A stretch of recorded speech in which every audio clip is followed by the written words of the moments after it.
Agora a gente vai falar um pouco sobre a educação, as atividades da APUESP aqui no programa. Você vai entender um pouco nessa matéria da APUESP sobre educação e povos indígenas. Vamos ver. Não é só a cultura negra que tem dificuldades de entrar com profundidade nos estudos curriculares. A cultura indígena também precisa ser inserida com um plano de ensino consistente. Então, conversamos com a psicopedagoga, doutora e especialista em vigilância alimentar indígena, Edna Ferreira. Um dos pontos super importantes é o quê? Nós não irmos já com conceitos prontos, mas sim iniciar com um diálogo, de preferência numa roda, né, de conversa bem indígena, com os alunos sobre essa temática. São 305 etnias. Olha o que a gente tem de conteúdo aí. Quais são essas etnias? Onde vivem? Quantas e quais vivem no estado de São Paulo? Quais os nomes dessas línguas? Então, a partir desses dados iniciais, por exemplo, né, pode-se propor atividades de pesquisas de determinadas etnias. Então, assim, eu tenho certeza que conforme eu fui falando, vocês já pensaram na possibilidade de alguns componentes curriculares estarem trabalhando com essa temática. A arte, a matemática, a ciência, a geografia, história, a língua portuguesa, compondo a interdisciplinaridade. E nós vamos construir um plano de ensino, né, a ser teorizado e praticado, seja durante o bimestre, trimestre, semestre ou anualmente também. A APUESP no programa Piracicaba Agora. Tem mais destaque da APUESP, sabe que a APUESP é a luta dos professores e dos educadores, né, Maria? É sim, Neto. A gente vai ver agora um trecho da presidenta da APUESP, a deputada estadual professora Bebel, que levou à plenária da LESP a questão sobre atribuição de aulas. Vamos ver.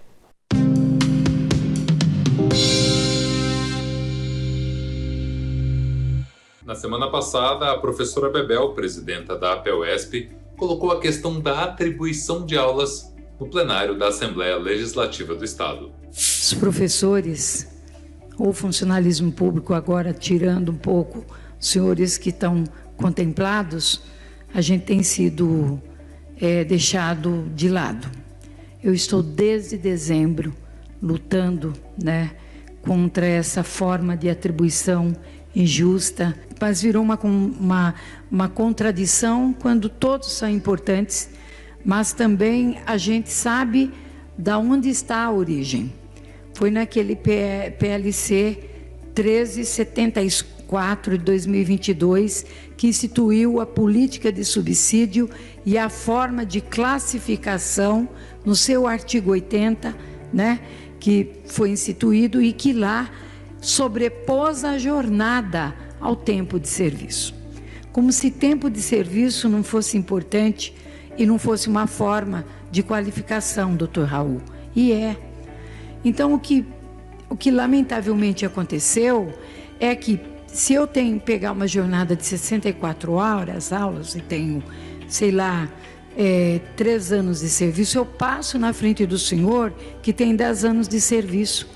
A jornada não pode ser componente, deputado Major Meca, de forma de classificação. A jornada é componente do trabalho. Então, digamos que todos tivessem a mesma jornada, como ia classificar mesmo? A verdade é o seguinte, a verdade é que forçosamente tem que pegar um montão de aula para poder ganhar um pouco mais. Essa que é a questão. Esta casa pode acertar, é o artigo 80. Eu já tenho um PL, mas se não quiserem, vamos fazer da casa de novo. Volta a atribuição por tempo, provas, títulos e tudo. Essa é a forma correta. Depois a gente, ao longo do ano, vai acertando a vida. Mas isto é o essencial, né? Para a gente, pelo menos, fazer um pouco de justiça para acertar a injustiça que eu disse para o secretário executivo, que não é o secretário de Educação. Os senhores estão assumindo uma pauta que não é dos senhores, é do outro governo. Para que assumir isso? Está dando bororó? Começa de novo. Continuou.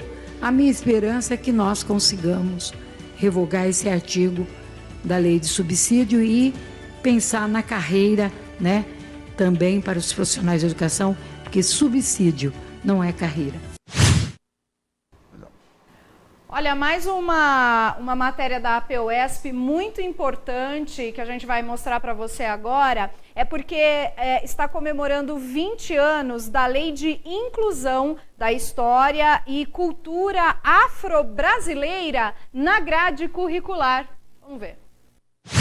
Há 20 anos, em janeiro de 2003, foi sancionada a lei que tornava obrigatória a inclusão da cultura e da história afro-brasileira na grade curricular.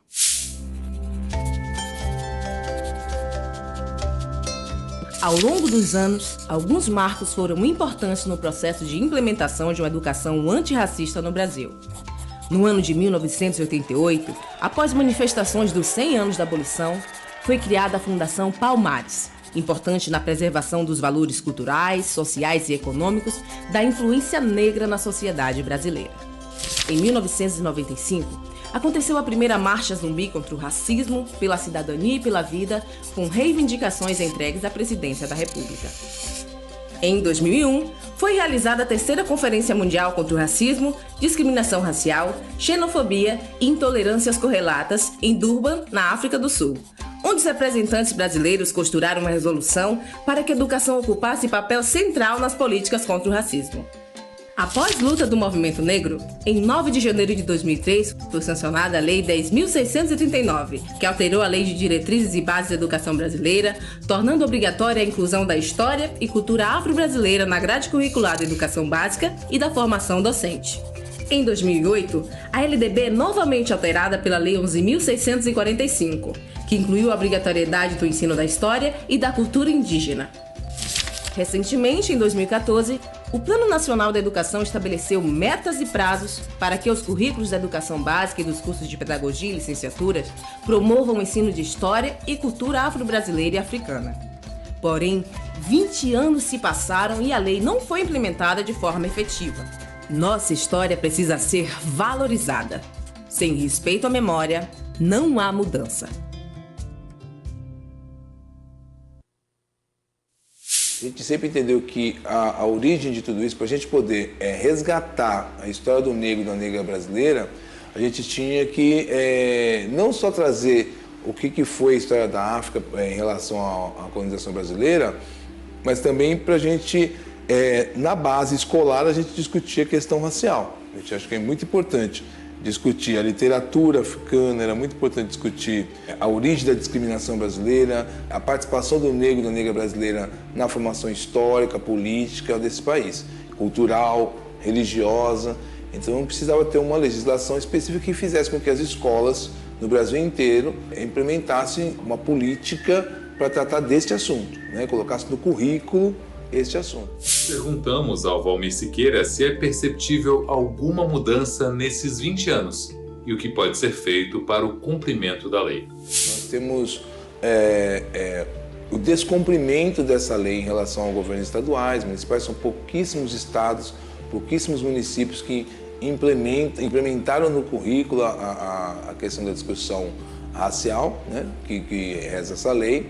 Alguns fazem cursos, como o Estado de São Paulo tem alguns cursos que é feito online, atualmente é online, já fizeram curso presencial, mas é um curso, sabe aquela coisa de, parece que está trabalhando com a cota em relação à questão racial, porque você tem um curso, mas assim, não tem uma biblioteca específica, não tem uma seriedade na implementação da lei, não tem pessoas realmente preocupadas com a implementação da lei. Então, eu inclusive já fiz cursos maravilhosos, inclusive em relação ao Estado, mas que parte do princípio que o professor, a professora vai chegar na escola e vai fazer toda a implementação por sua conta. E esse é o problema. Daí a APUESP no programa Piracicaba Agora.